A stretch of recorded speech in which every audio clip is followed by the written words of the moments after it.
2 Chronicles 28. Ahaz was 20 years old when he became king, and he reigned in Jerusalem 16 years. Unlike David his father, he did not do what was right in the eyes of the Lord. He followed the ways of the kings of Israel and also made idols for worshipping the Baals. He burned sacrifices in the valley of Ben-Hinnom and sacrificed his children in the fire, engaging in the detestable practices of the nations the Lord had driven out before the Israelites. He offered sacrifices and burned incense at the high places, on the hilltops, and under every spreading tree. Therefore the Lord his God delivered him into the hands of the king of Aram. The Arameans defeated him and took many of his people as prisoners and brought them to Damascus. He was also given into the hands of the king of Israel, who inflicted heavy casualties on him. In one day Pekah son of Remaliah killed 120,000 soldiers in Judah, because Judah had forsaken the Lord, the God of their ancestors. Zichri, an Ephraimite warrior, killed Maaseiah, the king's son, Azrikam, the officer in charge of the palace, and Elkanah, second to the king. The men of Israel took captive from their fellow Israelites who were from Judah 200,000 wives, sons, and daughters. They also took a great deal of plunder, which they carried back to Samaria. But a prophet of the Lord named Oded was there, and he went out to meet the army when it returned to Samaria. He said to them, "Because the Lord, the God of your ancestors, was angry with Judah, he gave them into your hand. But you have slaughtered them in a rage that reaches to heaven. And now you intend to make the men and women of Judah and Jerusalem your slaves. But aren't you also guilty of sins against the Lord your God? Now listen to me. Send back your fellow Israelites you have taken as prisoners, for the Lord's fierce anger rests on you." Then some of the leaders in Ephraim, Azariah son of Jehohanan, Berechiah son of Meshillemoth, Jehizkiah son of Shallum, and Amasa son of Hadlai, confronted those who were arriving from the war. "You must not bring those prisoners here," they said, "or we will be guilty before the Lord. Do you intend to add to our sin and guilt? For our guilt is already great, and his fierce anger rests on Israel." So the soldiers gave up the prisoners and plunder in the presence of the officials and all the assembly. The men designated by name took the prisoners, and from the plunder they clothed all who were naked. They provided them with clothes and sandals, food and drink, and healing balm.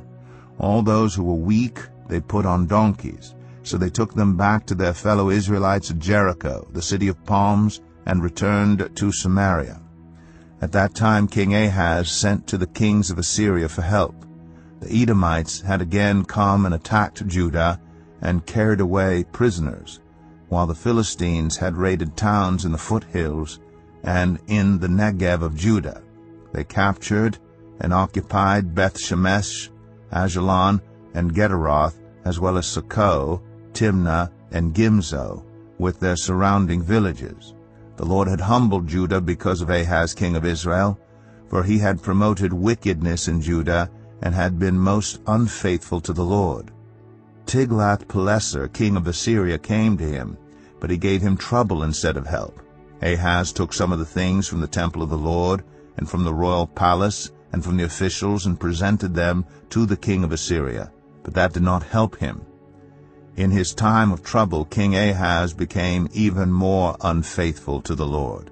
He offered sacrifices to the gods of Damascus, who had defeated him, for he thought, "Since the gods of the kings of Aram have helped to them, I will sacrifice to them, so they will help me."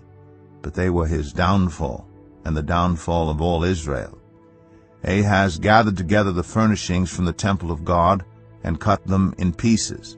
He shut the doors of the Lord's temple and set up altars at every street corner in Jerusalem. In every town in Judah he built high places to burn sacrifices to other gods, and aroused the anger of the Lord, the God of his ancestors. The other events of his reign, and all his ways from beginning to end, are written in the book of the kings of Judah and Israel. Ahaz rested with his ancestors and was buried in the city of Jerusalem. But he was not placed in the tombs of the kings of Israel, and Hezekiah his son succeeded him as king. 2 Chronicles 29. Hezekiah was 25 years old when he became king, and he reigned in Jerusalem 29 years. His mother's name was Abijah, daughter of Zechariah. He did what was right in the eyes of the Lord, just as his father David had done. In the first month of the first year of his reign, he opened the doors of the temple of the Lord and repaired them. He brought in the priests and the Levites, assembled them in the square on the east side, and said, "Listen to me, Levites.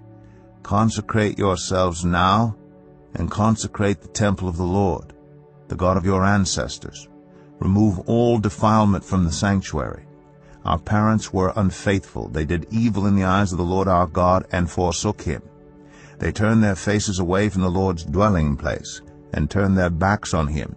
They also shut the doors of the portico and put out the lamps. They did not burn incense or present any burnt offerings at the sanctuary to the God of Israel. Therefore the anger of the Lord has fallen on Judah and Jerusalem. He has made them an object of dread and horror and scorn, as you can see with your own eyes. This is why our fathers have fallen by the sword, and why our sons and daughters and our wives are in captivity. Now I intend to make a covenant with the Lord, the God of Israel, so that his fierce anger will turn away from us. My sons, do not be negligent now, for the Lord has chosen you to stand before him and serve him, to minister before him and to burn incense." Then these Levites set to work, from the Kohathites, Mahath son of Amasai, and Joel son of Azariah; from the Merarites, Kish son of Abdi, and Azariah son of Jehalalel; from the Gershonites, Joah son of Zimmah, and Eden son of Joah; from the descendants of Elizaphan, Shimri, and Jeiel; from the descendants of Asaph, Zechariah, and Mattaniah; from the descendants of Heman, Jehiel, and Shimei; from the descendants of Jeduthun, Shemaiah, and Uzziel. When they had assembled their fellow Levites and consecrated themselves, they went in to purify the temple of the Lord, as the king had ordered, following the word of the Lord. The priests went into the sanctuary of the Lord to purify it. They brought out to the courtyard of the Lord's temple everything unclean that they found in the temple of the Lord. The Levites took it and carried it out to the Kidron Valley. They began the consecration on the first day of the first month, and by the 8th day of the month they reached the portico of the Lord. For 8 more days they consecrated the temple of the Lord itself, finishing on the 16th day of the first month. Then they went in to King Hezekiah and reported, "We have purified the entire temple of the Lord, the altar of burnt offering with all its utensils, and the table for setting out the consecrated bread with all its articles. We have prepared and consecrated all the articles that King Ahaz removed in his unfaithfulness while he was king. They are now in front of the Lord's altar." Early the next morning, King Hezekiah gathered the city officials together and went up to the temple of the Lord. They brought 7 bulls, 7 rams, 7 male lambs, and 7 male goats as a sin offering for the kingdom, for the sanctuary, and for Judah. The king commanded the priests, the descendants of Aaron, to offer these on the altar of the Lord. So they slaughtered the bulls, and the priest took the blood and splashed it against the altar. Next they slaughtered the rams and splashed their blood against the altar. Then they slaughtered the lambs and splashed their blood against the altar. The goats for the sin offering were brought before the king and the assembly, and they laid their hands on them. The priests then slaughtered the goats and presented their blood on the altar for a sin offering to atone for all Israel, because the king had ordered the burnt offering and the sin offering for all Israel. He stationed the Levites in the temple of the Lord with cymbals, harps, and lyres, in the way prescribed by David and Gad the king's seer and Nathan the prophet. This was commanded by the Lord through his prophets. So the Levites stood ready with David's instruments, and the priests with their trumpets. Hezekiah gave the order to sacrifice the burnt offering on the altar.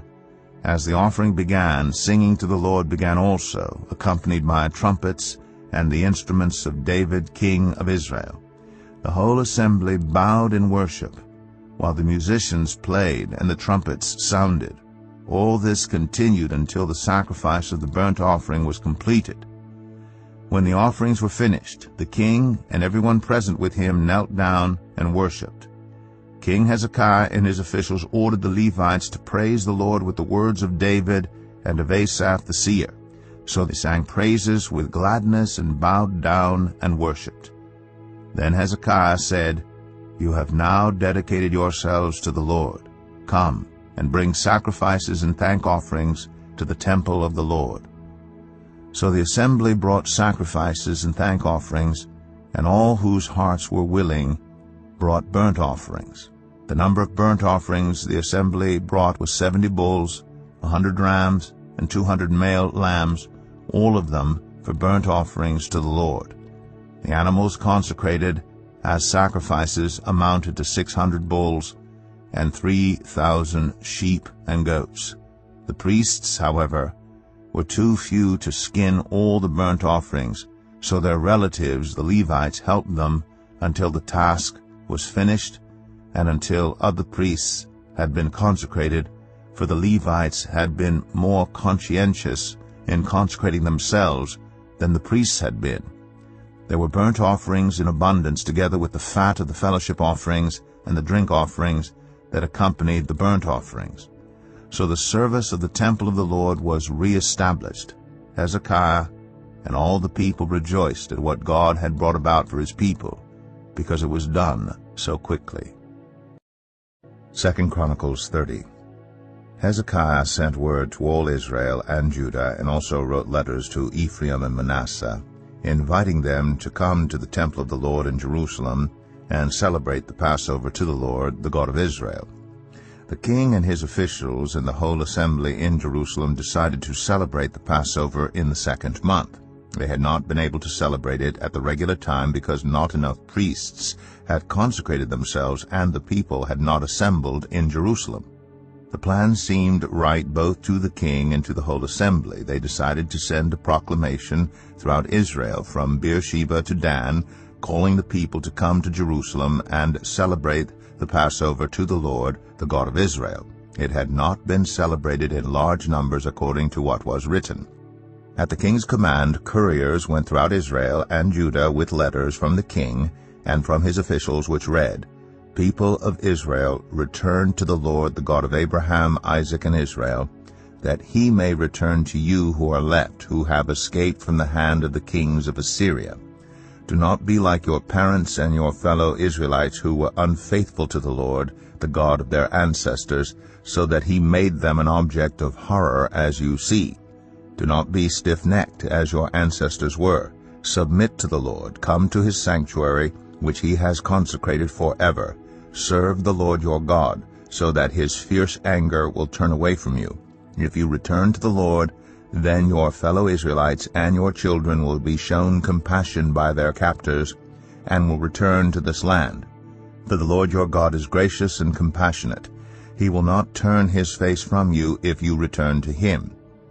The couriers went from town to town in Ephraim and Manasseh as far as Zebulun, but people scorned and ridiculed them. Nevertheless, some from Asher, Manasseh, and Zebulun humbled themselves and went to Jerusalem. Also in Judah the hand of God was on the people to give them unity of mind to carry out what the king and his officials had ordered, following the word of the Lord. A very large crowd of people assembled in Jerusalem to celebrate the festival of unleavened bread in the 2nd month. They removed the altars in Jerusalem and cleared away the incense altars and threw them into the Kidron Valley. They slaughtered the Passover lamb on the 14th day of the 2nd month. The priests and the Levites were ashamed and consecrated themselves and brought burnt offerings to the temple of the Lord. Then they took up their regular positions as prescribed in the law of Moses, the man of God. The priests splashed against the altar the blood handed to them by the Levites. Since many in the crowd had not consecrated